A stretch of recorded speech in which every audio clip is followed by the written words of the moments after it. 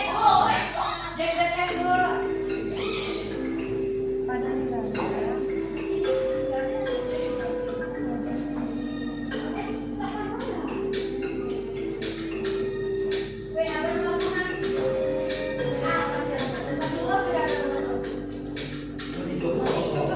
Jawab, fokus jawab pertanyaan, ada 5 pertanyaan. Aku sama kamu gabung. Ayo.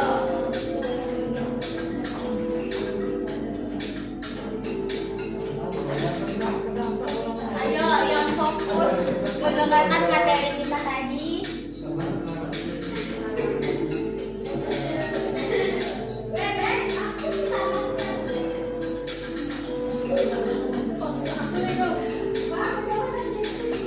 Berarti kalau banyaknya salah tidak menyimak.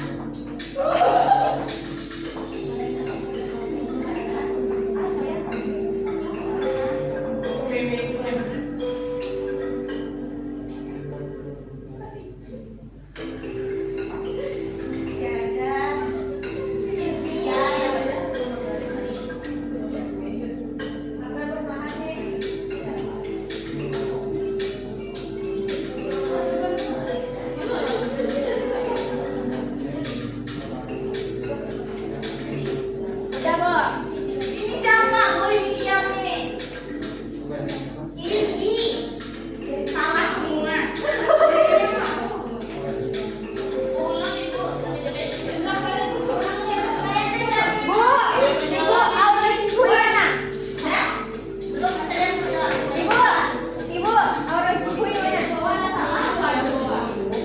Nah, masih ada yang belum selesai jawab. Ibu, aura ibu mana, Bu? Bu, pulang sini, Pak. Orang kedua. Udah. Kita cepat plus 50 disahkan Aina. Kenapa nggak ada jawab sama sekali? Karena Aina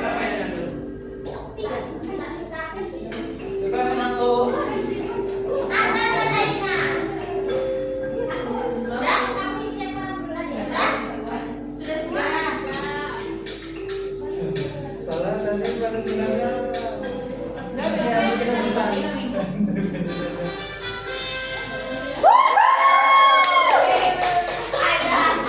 juara 1 Abel, 2 Aura. Bola.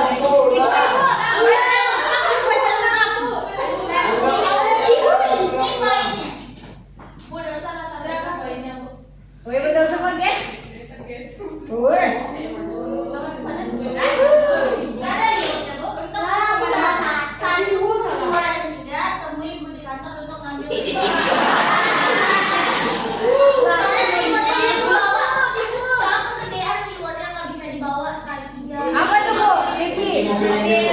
Si mobilnya aja Bu, silakan apa? Jadi sebelum Ibu tutup, kita evaluasi dulu pembelajaran tadi ini. Pertanyaan ulang. Ulang lagi, Bu. Ulang lagi, Bu.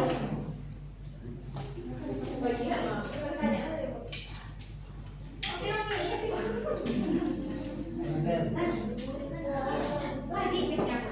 Tidak. Nah, jadi waktu itu juga udah habis. Kita bahas materi ini, soal-soal ini minggu depan. Jadi Ananda diminta lagi untuk belajar mengenai materi hari ini. Besok kita minggu depan kita ulang lagi. Serta di minggu depan kita akan membahas mengenai penawaran. Jadi Ananda, materi hari ini membahas mengenai pernikahan, di mana pernikahan itu akan tetap ada di dalam proses hidup kita. Jadi dimanapun berada, pernikahan itu tetap akan ada dan tidak akan bisa dipisahkan. Sekian materi hari ini, ada yang ditanyakan? Ya, Bu. Yang kalah tadi belajar lagi, besok kita ulang lagi. Jika salah lagi, kita ulangan dadakan. Sekian pembelajaran kita hari ini. Terlebih dan kurang ibu mohon maaf. Ibu akhiri dengan wabillahi taufiq wal hidayah. Wassalamualaikum warahmatullahi wabarakatuh.